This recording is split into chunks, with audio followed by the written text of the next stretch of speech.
영토적인 면에서도요 엄청났는데, 오늘날 파키스탄은 물론이고 인도 일부 지역과 이집트의 일부 지역, 그리고 오늘날 예멘 땅에 이르기까지 그 영향력이 엄청났습니다. 오늘날 이란 땅과는 비교가 안 되는 규모입니다. 이 아케메네스 왕조의 페르시아 제국 멸망 이후에도 이란 지역의 왕조가 로마와 양강 체제를 구축할 정도였단 말이야? 이러고 여러분들 깜짝 놀라서 물어보실 수도 있는데요. 맞습니다. 로마 황제를 굴복시킬 정도로 대단한 국가적 위상이었습니다. 여러분들 굉장히 놀랍지 않으세요? 근데 놀라기에는요 아직 이릅니다. 진짜 전성기는 아직 시작되지도 않았습니다. 정동수 목사가 언급했던 중동은 신밧드, 알리바바 40인의 도적 이런 것밖에 없다는 것이 얼마나 무식한 표현인지를 여러분들께 말씀드릴 텐데요. 이 신밧드, 알리바바 이런 이야기들은 흔히 아라비안 나이트로 알려진 천일 야화에 등장하는 이야기입니다. 신밧드를 비롯해서 많은 이야기들이 18세기에 천일 야화 원전에 이게 더해진 내용인데요. 사실 원전에 있던 이야기도 후에 추가된 이야기도 모두 다 이슬람 제국의 황금기로 알려진 아바스 왕조가 배경입니다. 아바스 왕조는 AD 750년부터 AD 1258년까지 약 500년간 이어진 이슬람 제국이었습니다. 제가 이슬람의 황금기라는 표현을 썼는데요. 사실 인류 문명의 황금기라는 말을 써도 전혀 과장이 아닐 정도의 시기였습니다. 여러분들 이 천일 야화, 아라비안 나이트 읽어보시면 일단 배경이 번쩍번쩍하지 않습니까? 금이 많이 나오고 황금, 금은 보화, 고급 양탄자, 화려한 왕궁과 대저택, 이 램프 문질러서 소원을 빌면 주로 그런 것들이지 않습니까?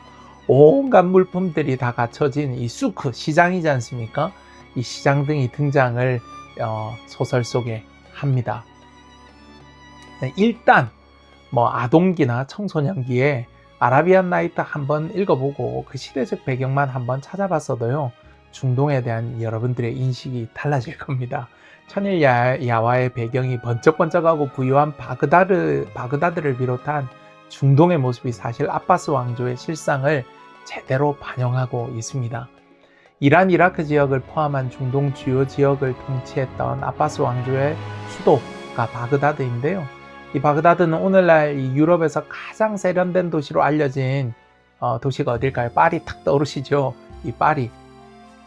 이 두 도시를, 오늘날 가장 세련된 도시로 알려진 이 파리를 이 기원 후 9세기, 지금부터 한 1200년 전으로 탁 돌아가서 같은 기준의 파리와 이 바그다드를 놓고 비교를 하면요, 조금 과장일 수도 있기는 하지만요, 극단적으로 비교하면 당시 아바스 왕조가 왜 세계 최고였는지를 금방 이해할 수 있습니다. 파리를 비롯해서 이 중세 유럽은 밤이 매우 어두웠습니다. 9세기 무렵에. 근데 중세 파리는 이 가로등은 상상하기 어려운 형편이었고요. 이 밤에 거리를 나서려면 횃불이나 등불을 들고 다녀야 했었습니다. 반면에 바그다드 이 주요 거리와 광장은요, 밤에 램프로 밝혀져 있다는 기록이 있습니다. 가로등이 있었다는 거예요. 적어도 주요 거리, 광장, 궁전 주변에는요 야간에 조명이 있었고, 파리의 도로가 비포장이고 비만 오면 진흙탕 천지가 되고 오물이 막 넘쳐 흘렀던 것, 정말 그 파리의 모습은 그렇습니다. 비만 오면 오물이 막 흘러내리고 엉망진창이었는데요, 그것과는 완전히 반대로 9세기 아바스 왕조의 주요 도로는요 이미 역청으로 이 도로가 포장이 돼 있었습니다. 깨끗하고 위생적인 도로가 깔려 있었습니다. 오늘로 치면 그냥 포장도로입니다. 9세기 아바스 왕조의 도시에는 공중 목욕탕, 이 하맘이라고 부르죠. 도시의 주요 시설이었습니다. 이 하맘이 깨끗한 물 공급이 원활했고요, 상수도가 깔려 있었습니다. 그리고 하수 처리도 제대로 됐고요.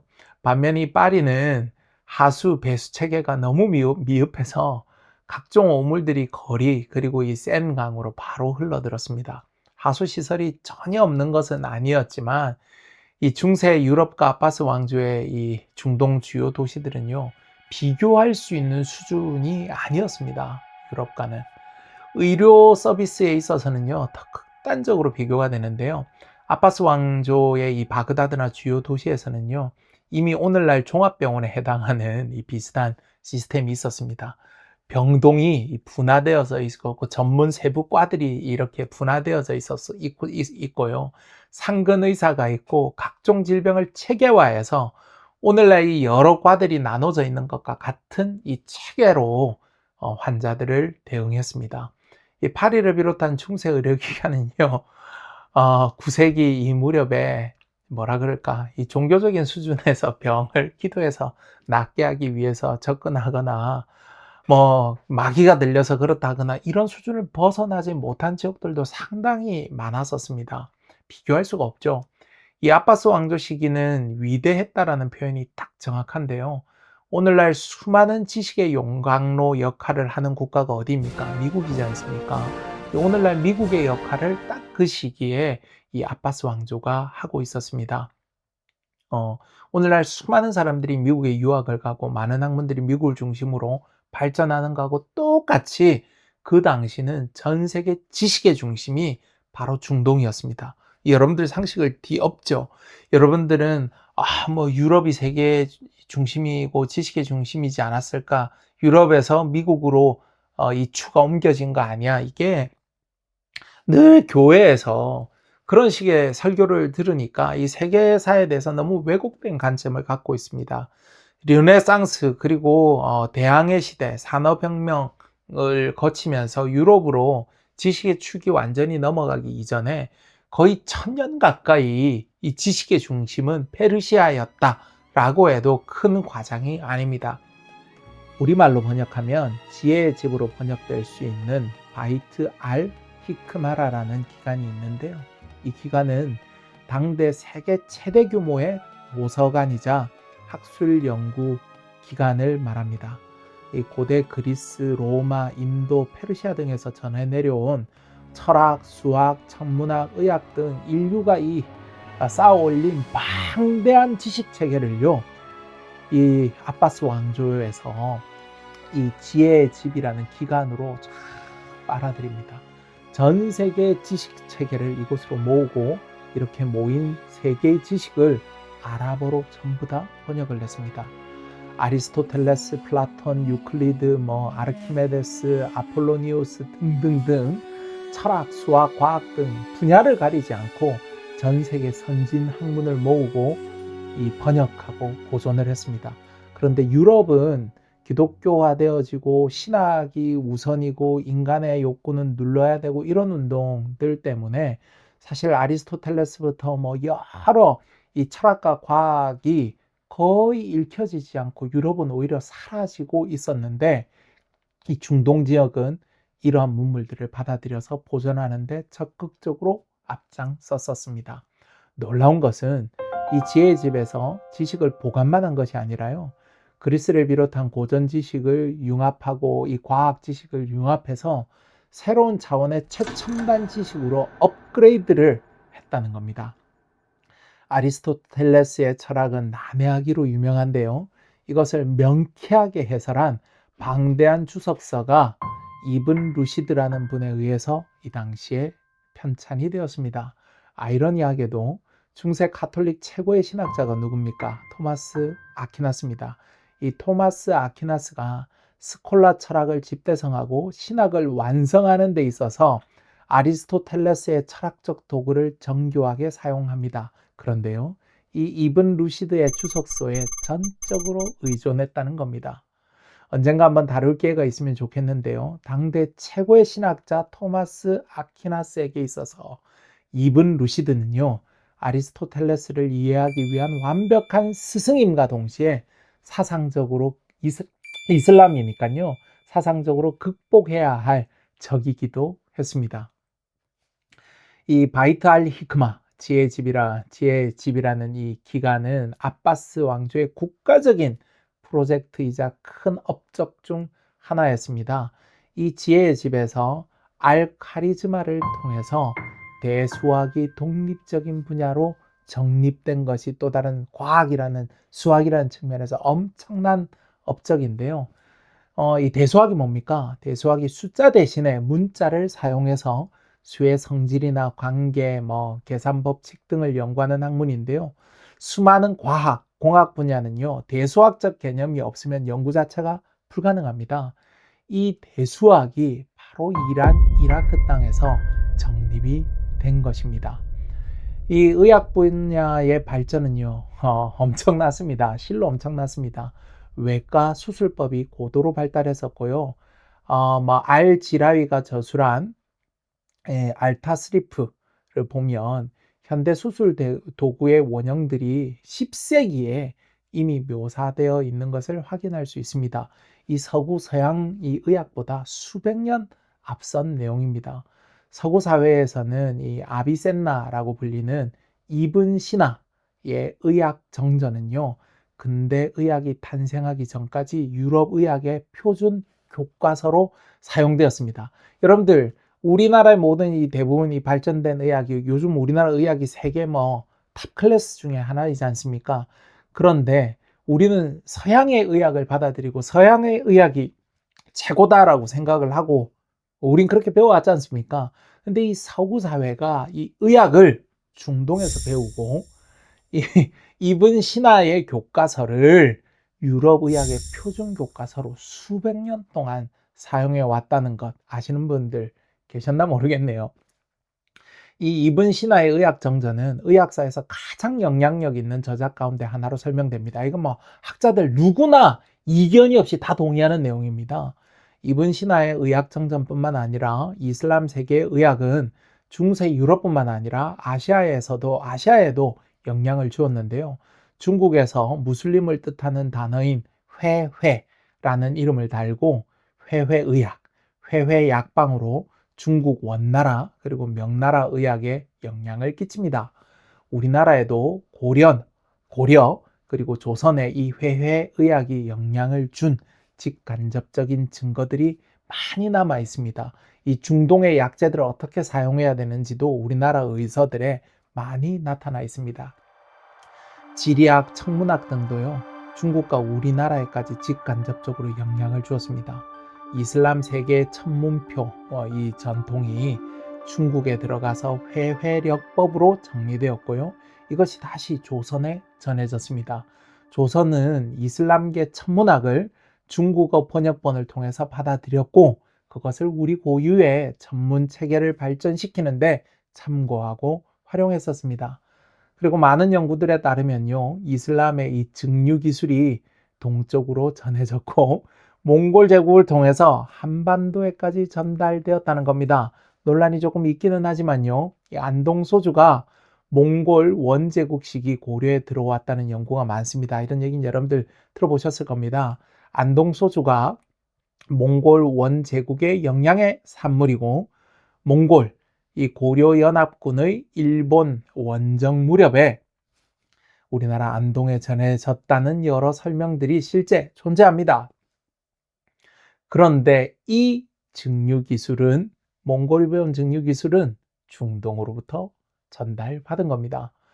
독보적인 세계 최강대국 반열에 오른 아바스 왕조의 칼리파가 다스리는 이슬람 제국이 끝나고 14세기에서 16세기 사파비 왕조와 초기 오스만은요, 현재 중국 또는 EU 정도하고 견줄 만한 정도의 강대국으로서의 위치였습니다. 특히 사파비 왕조의 수도였던 이 이스파한은요, 엄청납니다. 세계 절반이라는 별명이 있을 정도였습니다. 인구 60만 명에 달하는 대도시로서 많은 서구 도시의 부러움을 받는 도시였습니다. 페르시아 비단과 카펫은요, 유럽의 귀족들이 열광하는 최고급 사치품이었고, 이 아바스 1세는 영국 동인도 회사와 손을 잡고 포르투갈을 걸프만에서 몰아낼 만큼 국제 무역의 주도권을 쥐고 있었습니다. 도자기, 건축, 이런 기법들은요, 당대 최고 수준이었습니다. 유럽의 사절단이 이 왕궁을 방문을 할 때마다 기록이 남아져 있는 게 있는데요. 이 사파비 궁정의 예법과 화려함에 압도되었다라는 표현들, 기록들이 남아 있습니다. 당시 유럽인들 눈에 이 사파비 왕조의 페르시아는 오늘날 프랑스와 같이 세련된 나라였던 겁니다. 17세기 초 만들어진 축구장 약 12개 정도의 크기의 낙셰 자한의 모습을 보면은요, 당시 사파비 왕조의 국력을 여러분들 느낄 수 있습니다. 와, 저걸 저 시대에 만들었다고 이런 생각이 저절로 드실 겁니다. 여기까지만 들으셔도 지금까지 우리가 아는 이슬람과는 달리 매우 과학적으로 발달됐고 예술적으로도 수준이 높았고 군사적으로도 서구 사회를 능가하거나 대등한 수준에서 매우 선진적인 문명을 이루어온 것을 충분히 이해하셨을 겁니다. 앞서 지혜의 집을 설명드릴 때 이미 느끼셨겠지만요, 이 교육과 관련돼서도 엄청나게 선진적이었습니다. 교육제도와 관련돼서 현대 박사학위 제도가 19세기 독일의 베를린 대학교 모델을 따르는 것으로 학자들이 상당 부분 동의를 하는데요. 이 연구하고 가르칠 수 있는 자격을 인증해주는 이런 박사학위와 같은 시스템이 독일에서 어느 날 갑자기 생긴 것이 아닐 거지 않습니까? 11세기, 12세기 유럽에서 발달한 스승이 제자의 능력을 검증해서 자네는 이제 가르칠 능력이 되네 라고 이렇게 인정해주는, 가르칠 권한을 부여한다는 의미에서 리센티아 도켄티라는 이 제도가 있었는데요. 여기에 뿌리를 두는 것으로 보통 학자들이 생각을 합니다. 그러니까 19세기의 이 어떤 독일 박사 제도의 모형이 11세기, 12세기 유럽에 어떤 가르칠 권한을 부여한다는 이런 제도로부터 뿌리를 두고 있다는 것으로 보통 생각을 합니다. 그런데 이러한 학위제도 혹은 가르칠 자격을 부여하는 학위제도가 이미 중동에서는요, 9세기에 존재했었습니다. 이거를 이자자라고 부르는데요. 오늘날의 학위 제도의 원형으로 볼 수 있는 제도가 중동에서는요, 유럽보다 이미 2세기에서 3세기 앞서 존재했다는 겁니다. 이런 교육 시스템이 유럽의 학위 제도에까지 영향을 주었다라고 연구하는 많은 학자들이 있습니다. 조금 논란이 있겠지만요. 그런데 모두가 부정할 수 없는 것은 이 유럽의 자존심, 현대 서구 중심의 문명이 이러한 제도가 중동으로부터 영향받았다는 것, 그 자체가 사실 자존심 상하는 문제지 않습니까? 그래서 인정하지 않는 학자들도 꽤나 있습니다. 그런데 인정하는 학자들도 굉장히 많이 있습니다. 근데 이런 논란은 뒤로 하고 분명한 것은 중동이 수세기 앞서 이런 학위 제도가 유럽보다 먼저 존재했다는 것입니다. 유럽보다 수세기 앞서 이런 학위 제도가 존재했다는 건 뭐냐? 그만큼 학교 제도와 학술에 대한 관심 그리고 학문적인 수준이 서구 사회보다 중동이 훨씬 빨랐고 더 수준이 높았다는 것을 우리가 알 수 있습니다. 17세기, 18세기 유럽의 대항해 시대가 시작되면서 지역의 맹주에 머무는 처지로 국제적인 위상이 중동이 조금 낮아지기는 했지만요. 그래도 이 시기에도 나름의 문화와 문명을 잘 유지하는 수준 있는 중진국 이상의 지위에 머물렀었습니다. 사실 이 이란과 중동 지역이 개발도상국이나 약소국 형태로 역사에서 조금 밀리게 된 거는요, 19세기 산업혁명 이후로 보는 것이 타당합니다. 이란 지역, 중동 지역의 모든 역사를 다 살펴보고 모든 시대를 다 단순화하고 일반화하는 것은 좀 위험할 수 있습니다. 역사를 너무 단순화하는 것일 텐데요.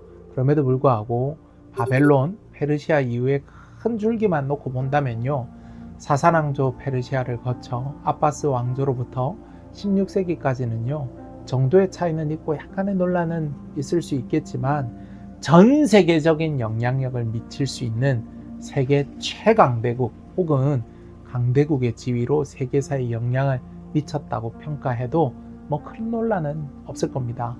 그리고 19세기 산업혁명이 일어나기 전까지는요, 지역의 맹주로서 선진국 내지는 중진국 이상의 지혜를 가지고 세계사에 의미 있는 유의미한 국가였다고 평가할 수 있겠습니다. 정동수 목사 같은 사람들, 많은 기독교인들의 인식 속에는요, 이슬람 그리고 중동은 1900년대가 될 때까지 노바디 혹은 투명인간으로 이 사람들이 주장을 하지 않습니까? 이 주장이 완전히 잘못되고 완전히 거꾸로라는 겁니다. 1900년대까지 의미가 없었다가 아니라 기원전부터 산업혁명 전후에 이르기까지는 초강대국, 강대국으로 중진국 이상으로서 전 세계적인 영향을 주는 국가였다가 사실이고요. 그리고 19세기, 한 세기 정도 열방의 틈바구니에서 굉장히 어려운 시기를 보냈다. 20세기 초반까지도 20세기 중반까지도 뭐 그랬다. 그런데 20세기 후반 들어서 아랍에미레이트, 사우디아라비아를 중심으로 엄청난 속도로 다시 재도약을 시도하고 있다. 이것이 바로 역사적인 팩트입니다. 교회 안에 비난받는 이슬람이라는 이 분명한 실체가 있는데 그 실체에 대한 비난의 근거가 없거나 빈약하다는 것을 말씀드리고자 합니다. 엄연히 교회가 거짓 사실을 전달하고 교회 내는 이 거짓말이 자라기가 굉장히 좋은 환경이지 않습니까? 왜 무식한 사람들이 너무 많거든요.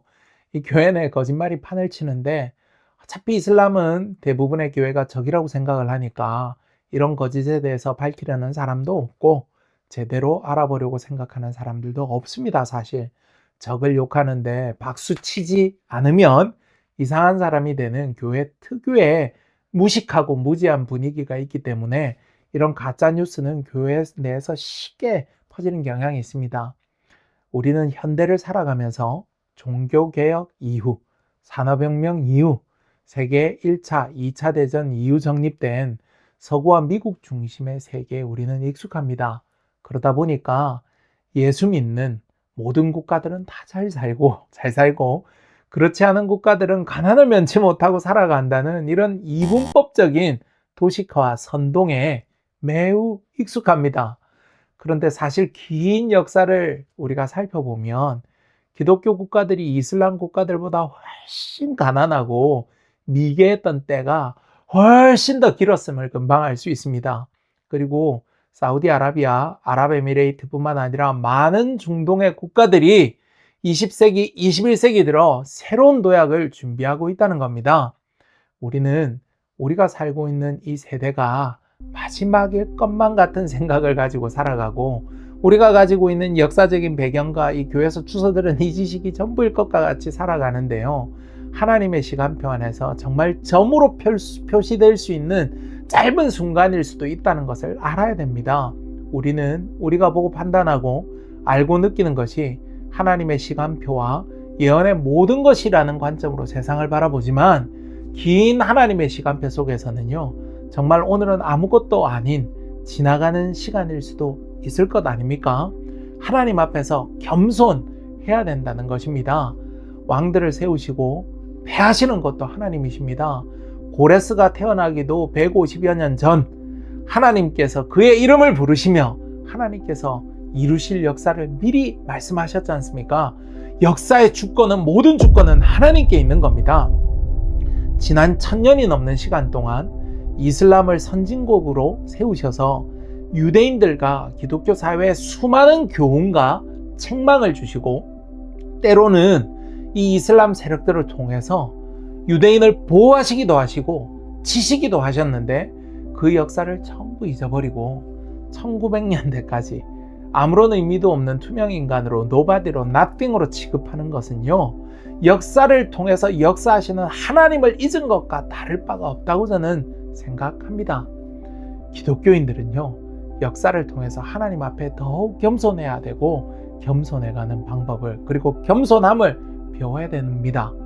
오늘 지난 수천 년, 수세기 동안의 역사를 짧게 살펴보면서 우리가 이슬람에 가지고 있던 선입견들 중에 몇 개는 완전히 사실과 다름을 살펴보았습니다. 다음 시간에는요, 이슬람을 통해서 보호된 유대인들에 대해서 살펴보겠는데요. 깜짝 놀라실 겁니다. 아니, 이슬람을 통해서 유대인이 보호되었다고? 네, 맞습니다. 우리가 잘못 알고 있는 역사에 대해서, 잘못 알고 있는 이 사실에 대해서 다시 살펴보는 시간을 가지겠습니다.